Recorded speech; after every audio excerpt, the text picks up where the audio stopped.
நம்முடைய மாண்பு தமிழ்நாட்டுடைய முதலமைச்சர் சொன்னது ஒன்னே ஒண்ணுதான். இன்னைக்கு இருக்கின்ற கால சூழ்நிலை இது போன்ற புத்தகத்தை எழுதுவதற்கே ஒரு துணிச்சல் வேண்டும் என்று அவர் சொன்னார்.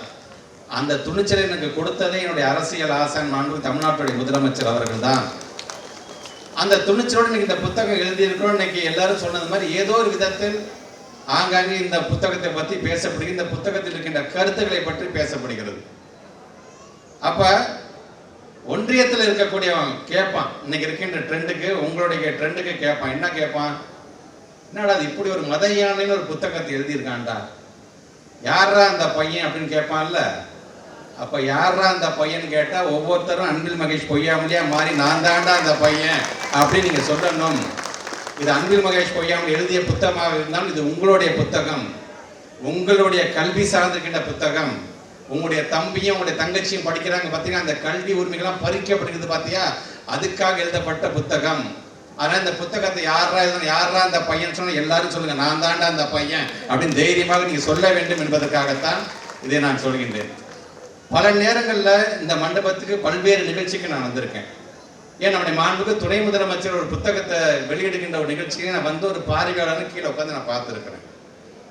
ஆனால் இந்த முறை வந்தது என்பது இந்த மத யானை புத்தகத்தை பற்றி எங்களுடைய ஹெட் குவார்ட்டர்ஸில் எங்களுடைய ஐயாவுடைய உரையை கேட்பதற்காக வந்திருக்கேன். பார்த்தீங்கன்னா இது என்னுடைய வாழ்நாளில் என்றைக்குமே மறக்க முடியாத ஒரு பெருமையாக பேராக நான் கருதுகின்றேன்.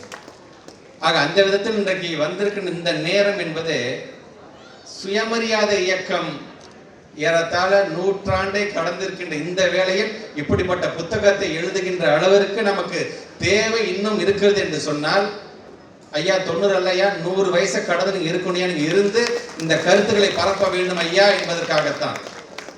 இது உங்களை நாங்கள் ஊக்கப்படுத்துகிறோம் என்று சொன்னா நீங்க ஒரு இடத்துல நீங்க சும்மா இருக்க மாட்டீங்க. எங்களுக்கே தெரியும், நாங்களும் பார்த்துட்டு தான் இருக்கோம். விடுதலையை பார்க்கறதாலும் சரி, சமூக வலைதளம் பார்க்கதான் ஒவ்வொரு ஊர்ல ஒவ்வொரு நாள் ஏதோ ஒரு கருத்தை நீங்க பேசிட்டு இருக்கிறீங்க.